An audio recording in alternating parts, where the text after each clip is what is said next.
Hello, BookTube. Well, as you can see, I have a guest back with me. This is Zach from the Brattle Bookshop. Everybody. Zach, would you care to give us a quick, it's been a while since we had a chat. Would you care to give everybody a new quick thumbnail Sure. introduction to yourself?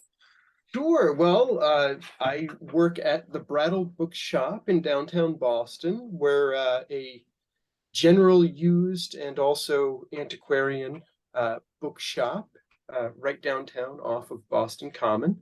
One of the few shops left really anywhere that has a really nice selection of general used books and also rare and antiquarian books, all under one roof. And outside of the roof as well, we have an outdoor sale area, which unfortunately it's raining in Boston today. So I just got back to the basement from closing down our outdoor area before it got doused by the rain. So I escaped down to the basement to talk to you, And Steve, the shop also has a ragged, scruffy coterie of regular customers, doesn't it? Indeed. Or I The mean, worst of the worst. semi-regular. I don't know. If you don't come in a whole week, can we call you a regular customer? I wasn't. It's been a whole week. But I was browsing out in the sale lot one day when a group of people came by, a father and his wife and their kids, and the wife said, "What do they do with the books if it rains?" And the father nodded his head very sagely and just as a complete matter of fact, without missing a beat, said, "Yeah, I'll throw that batch away and put out a new one." So sometimes I secretly wish that that's the case, but no, we do have a procedure, not unlike Fenway Park when they go through a rain delay. Yeah, except that the Brattle employees have to be in shape. But That's a subject for another day. but today we do have a subject, and it touches not only on your experience at the Brattle, but also on your experience in the publishing world, right? my experience now, 2 decades ago, very nearly. Our subject is review copies. Review copies, yes. All their varieties, the whole culture of review copies. Yeah. Which And it is a culture that goes pretty far back since you, Steve, were in well, not short pants, but maybe high school. It has evolved over time. Certainly has. Yeah. But yeah, the practice itself, what, like, for instance, from your antiquarian, if you put your antiquarian hat on, what are the earliest review copies that you see? I've definitely seen, just off the top. Should we explain what that is? That's a good idea. The audience, just in case. Yes. You and I, it's bread and butter. But yeah. So books have always, been really certainly since the dawn of printing, they've been a commercial product that needs to be sold, and part of that is getting publicity one way or another for your new products. So a review copy is a copy that's sent out by the publisher to, well, it can go, nowadays we think of them going to various media outlets or book review editors, the literati, in order to get some buzz for the book, get reviews in print before the book is actually offered for sale. So review copies would typically go out, oh God, anywhere from a few months before a book is actually going to be published, right? I think, I don't know, when do galleys start? So that's a general idea of what a. Yeah, on the order of months, sometimes half a year, depending on the book, right? I mean, some books are just a 4-alarm fire mess right up until the moment they reach into the public domain. Some of them, the idea of having a nice orderly transition of a working file and then pages and then a bound copy and whatnot. Some of them that's easy, right? If you've got a tenured academic who's been working on this thing for 10 years, it's all going to go like clockwork. If you've got Norman Mailer screaming over his bikinis, then maybe not. or the one I always think of is if you have for Sylvia Beach and Ulysses, then you have you have many cans of worms. Yeah. To If deal she'd only with. done the world a favor and instead of sweating over the advance copy, simply burned it. Whew, boy, Steve. Ultimate conversation out of time. Zach and I Takes don't hotter agree than the on much, surface of just the in case sun, you're this wondering. one. Don't be fooled by the friendly exterior. We don't agree on that. Well, you asked about early, and we're going back to the 20s at least here, but I know I've seen review copies that were absolutely sent out for that purpose from the middle of the 19th century anyway. The middle of the 19th century. Yeah, and those are just the ones that I've seen and handled. I have no doubt they go back much farther than that. At a certain point, the product would have to simply be an early finished copy of the book, right? At a certain point, in the early Victorian era or earlier yes. than that, the publisher would have a separate tranche. I think it's probably about that time, mid 19th century, when you might start to have seen galleys go out, or at least certainly the book in sheets or in quires unbound. That certainly happened. That for well over a millennium. Yep, but that for what we're talking about would still be a finished book, as opposed to a proof galley in a that we would think of today, because the text would be exactly the same. If you sent a book published in 1850 without its binding, it's still the same paper that would go into the binding. What about the collectibility? Oh my goodness! Well, if you can find things like that, you've really got something. An unbound classic. An unbound. Oh, if you have an unbound classic, even if you have an unbound, book that no one cares about from that time, a book that is still in sheets or just sewn in quires but never had a binding put on. Anything that sort of shows you a step in the process of either publication or something like production. So something like that is just page. So they have editorial marks on them still. Yeah, and even better. Okay. And anything like that. I mean, what you have in your hand would be interesting to a bookseller tomorrow. In 50 years, it would be extremely interesting. Or something like this. I was hoping I would see that, so I brought this. So when did this process, before we get down to cases, when do you think this really kicked off and became a major thing? I mean, when you worked, it was a standard thing, right? You had a long list of places that had to get review copies of everything. Yes.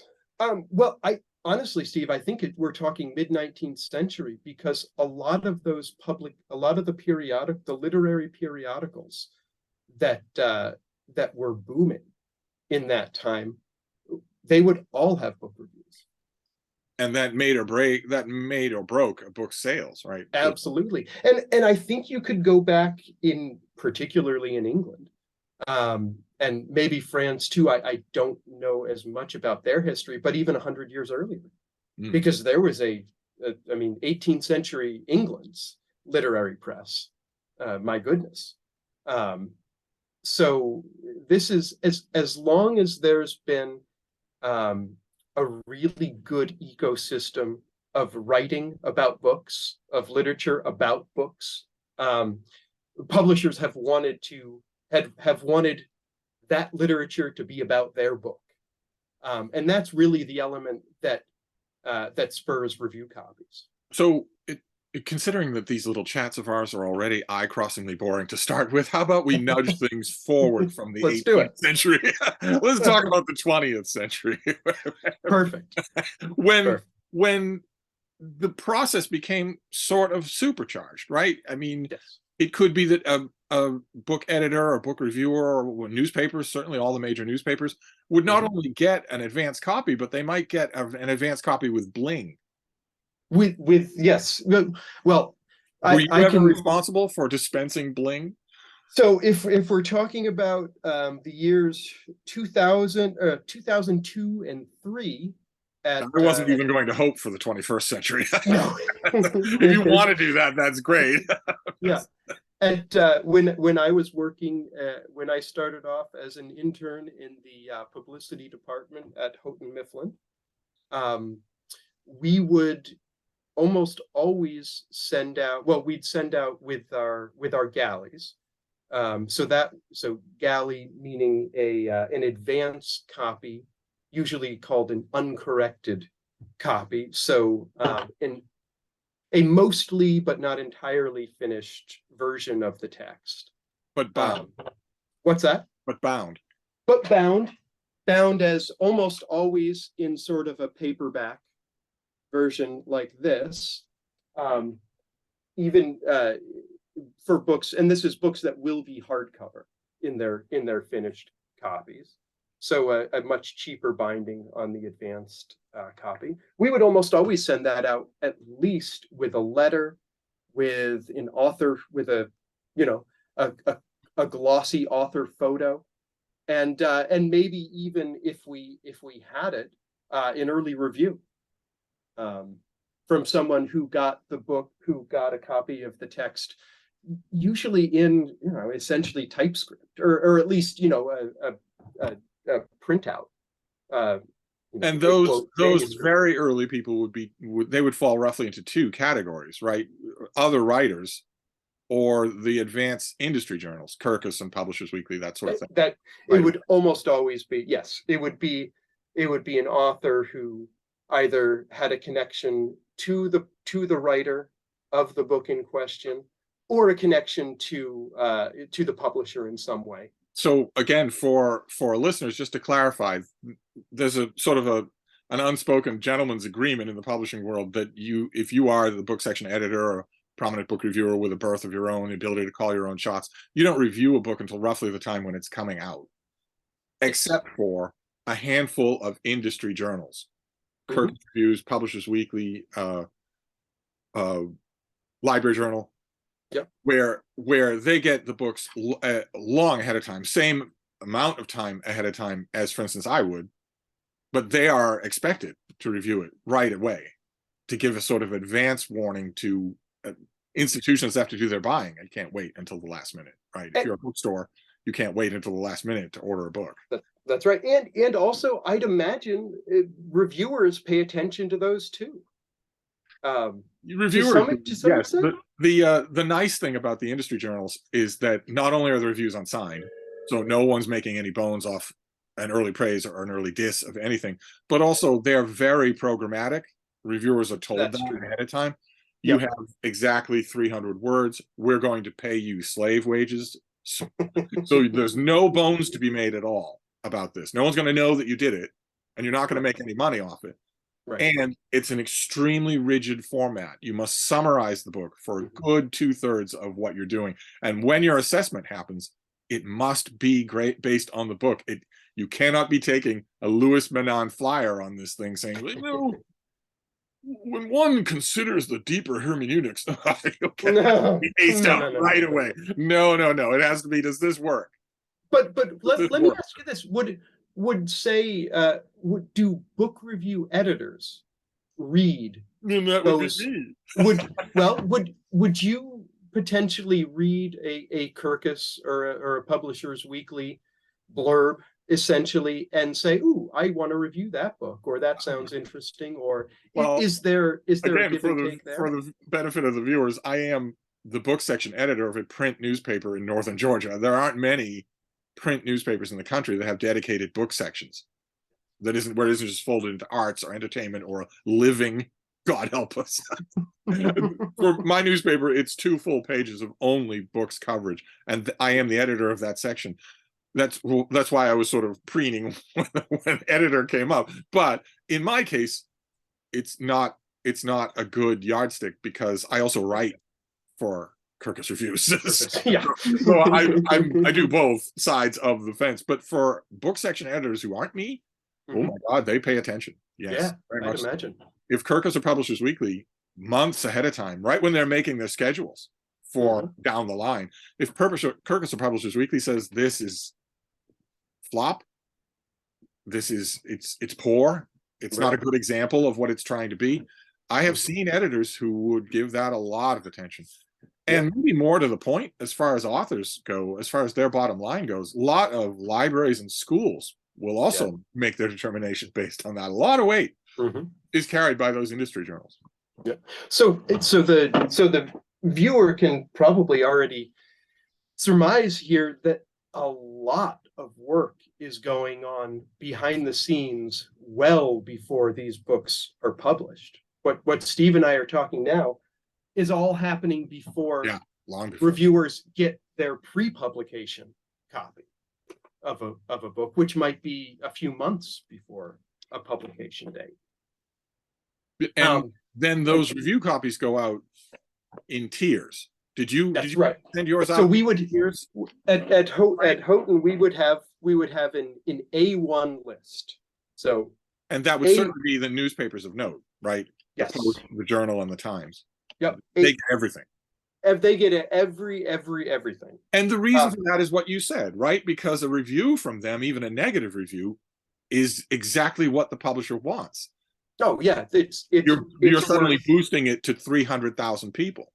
Yep, it's worth X times what, say, the New York Times is worth more than the Newark Star Ledger, which is worth more than the Hartford Courant, right? Which is worth more than the New Haven Register, and so on. The practice is largely born in the modern era. The practice is largely born of the fact that even the lowest tiers are worth more than the postage.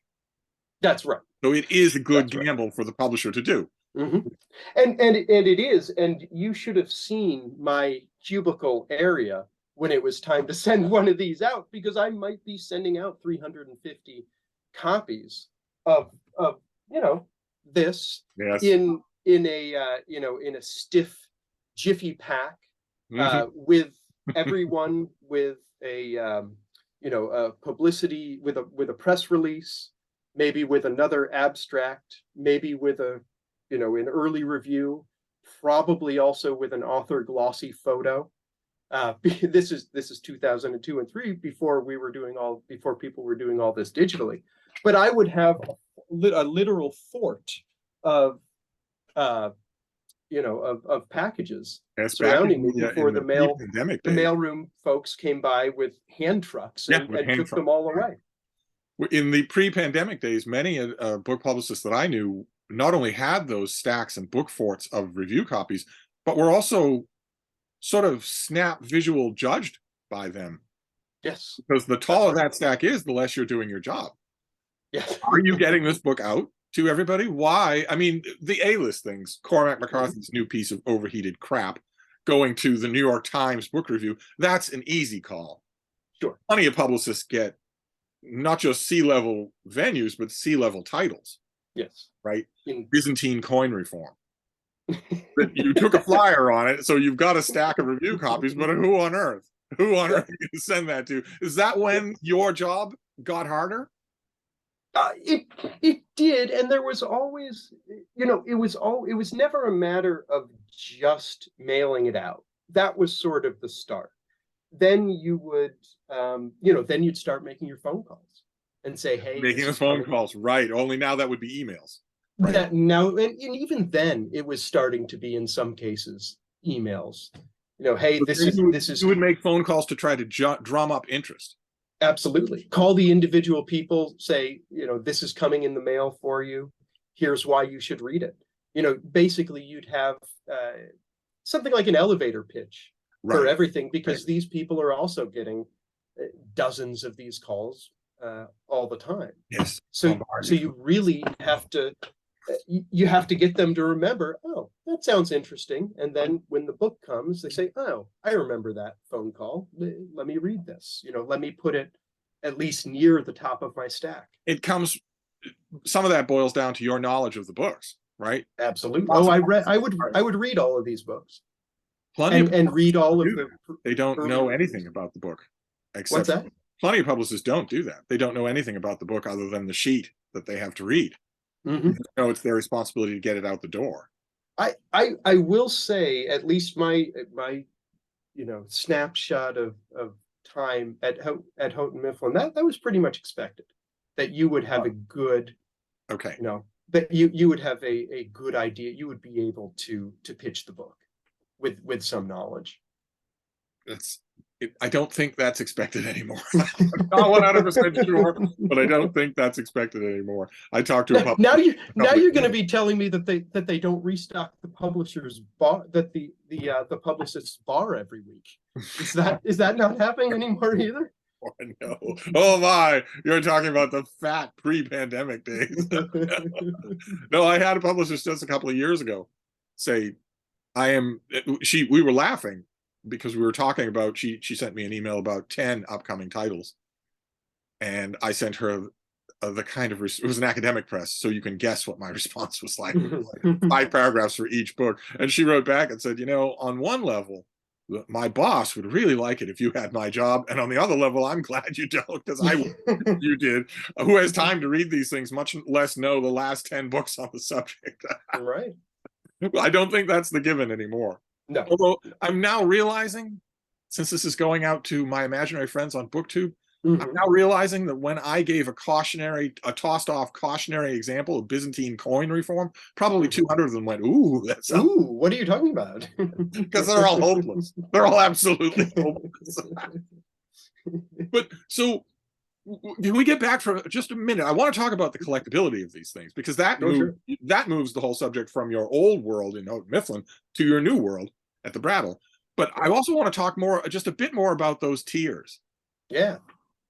So you were more or less officially told, no matter what happens, you get copies out to this, this, and this. We had an A1 list that got everything. And that was, off the top of my head, I don't remember exactly how many it was, but it was at least a few dozen. It might have been 50 places to send. Were those weren't all newspapers, right? There were some. They weren't all newspapers, although they were mostly newspapers, a few radio stations, maybe Charlie TV Rose stations. What's that? Charlie Rose, shows like that. Yep. They would always get them.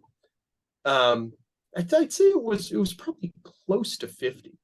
I'm trying to think if there were any ones that weren't. A few magazines, the New Yorker would always, the Atlantic would always. Again, on the off chance that they decide to review it, you have more than recouped your effort.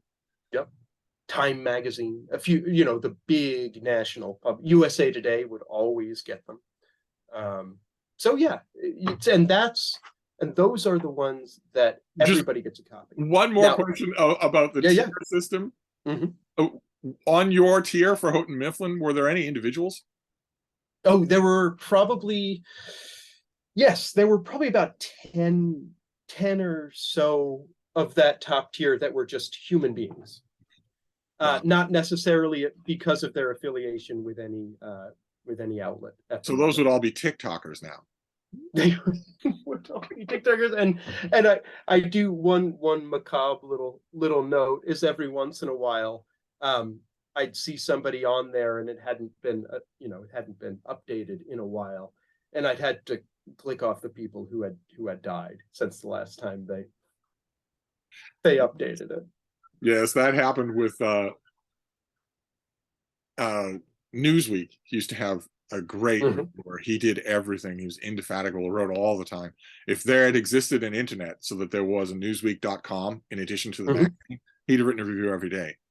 Yeah, bombarded with review copies, and they continued to his next of kin for a decade after he died, with imploring letters every week. He's not here anymore. He's not writing reviews anymore. As the old saying goes, he's not composing, he's decomposing. And it didn't work. It just didn't work.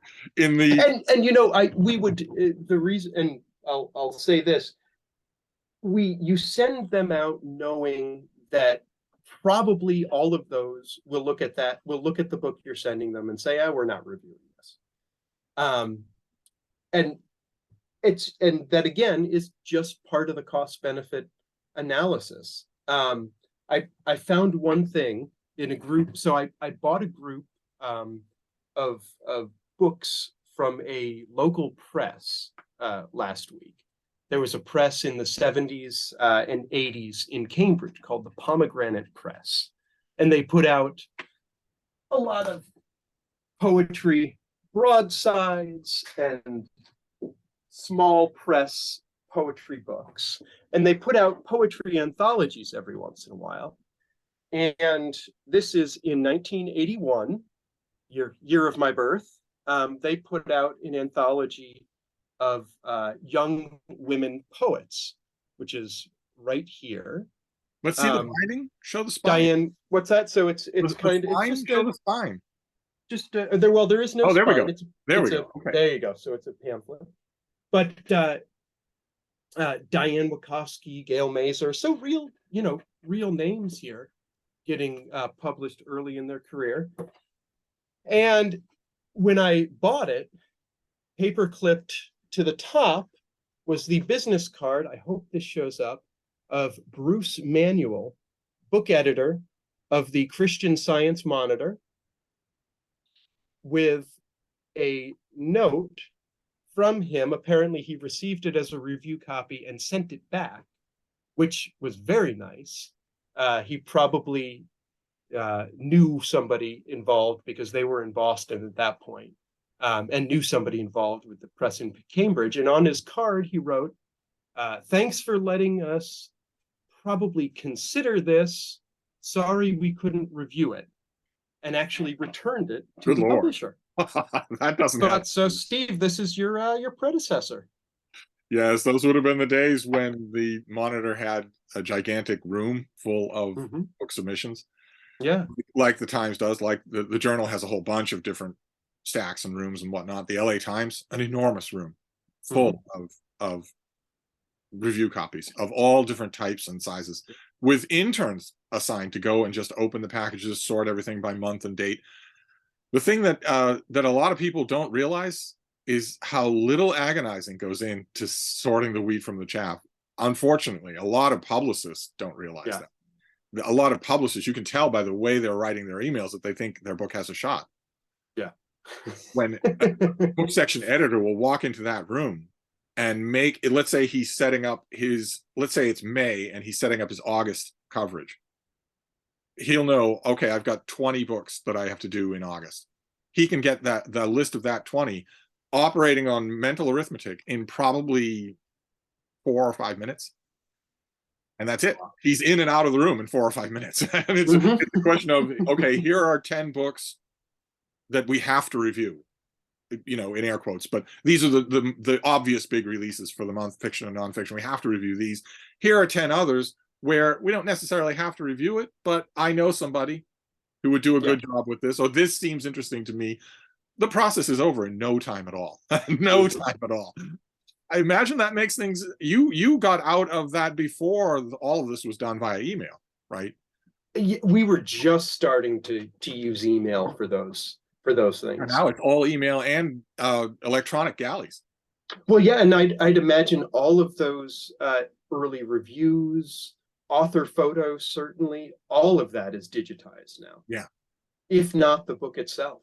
Yeah, the pandemic really nailed that coffin closed. That was when publishers realized that, if reviewers and book section editors don't have any alternative, they'll still do it. So why provide them with an alternative? Why go through? Why have that for of review copies? Why go to all that bother? If this is going to happen anyway. It's only recently that editors have started to push back and say that it doesn't work as well. It works during a international crisis, but it doesn't work as well.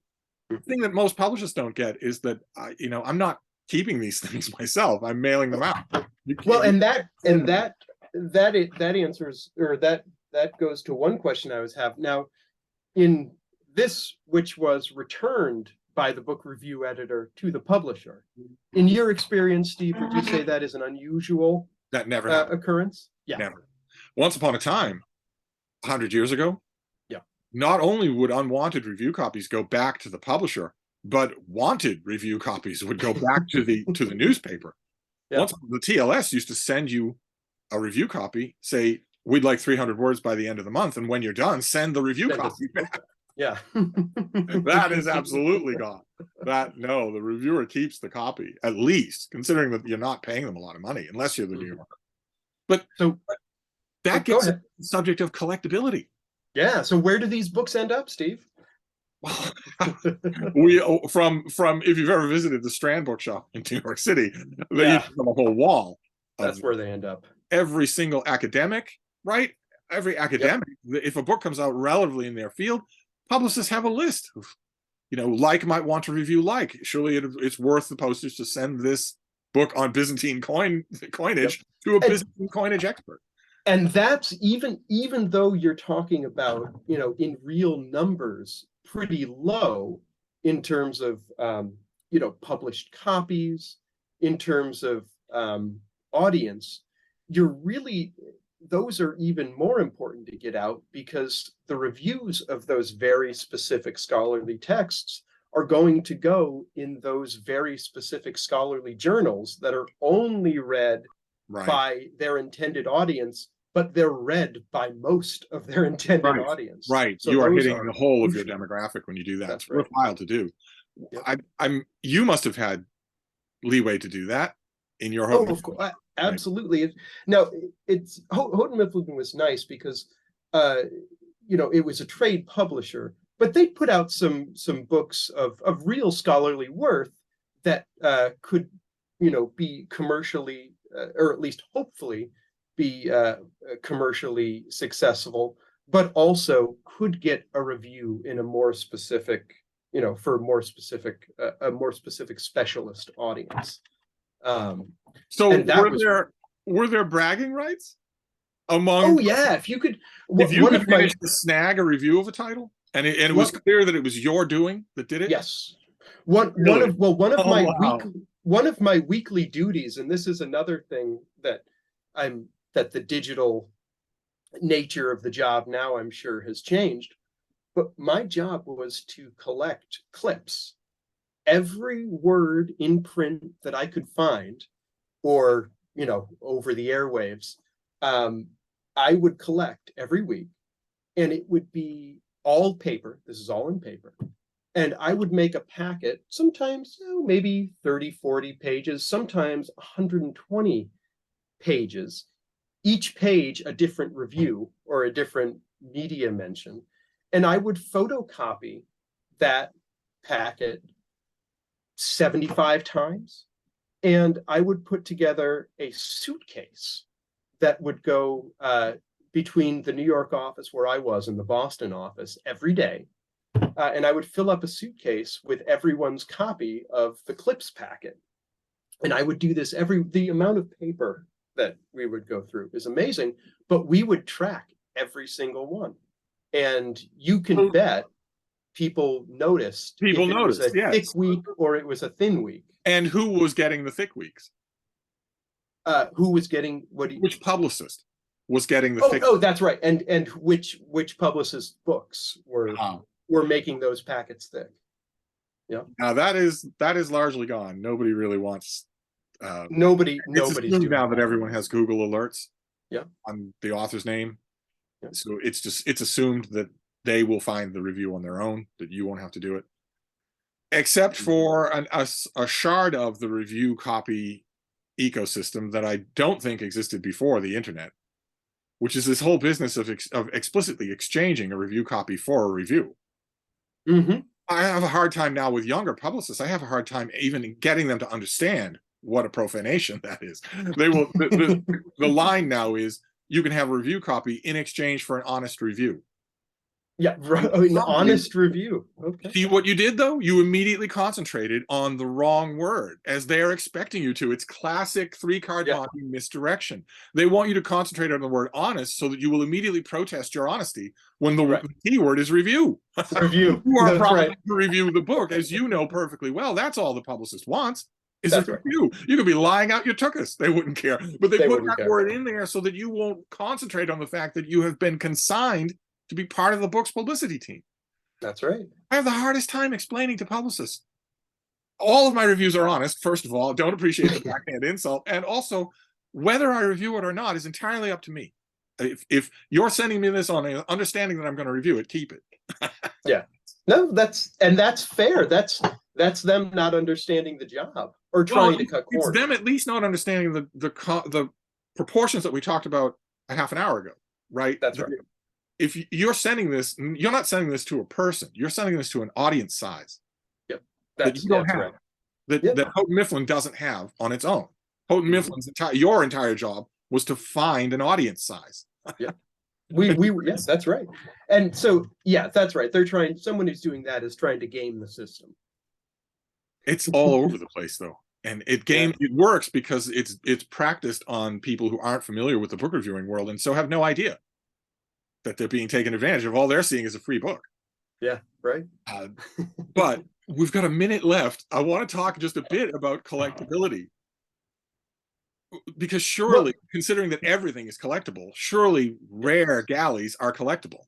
Absolutely, because I mean, if you think about the rationale around collecting a first edition, it's the first version of a book in print. Not really. This is the first version of a book in print. It's just not commercially for sale. That's right. Which can make it even more interesting. So the prices can really get, well, they sort of match the collectability of the book. Wow. If it's a first edition that people really like, then people will really like and want to go after the galley. I remember one time I was walking past a table in a bookstore, the old bookstore I worked up the street from where you work. Bookstores also get review copies. And I saw one of those exact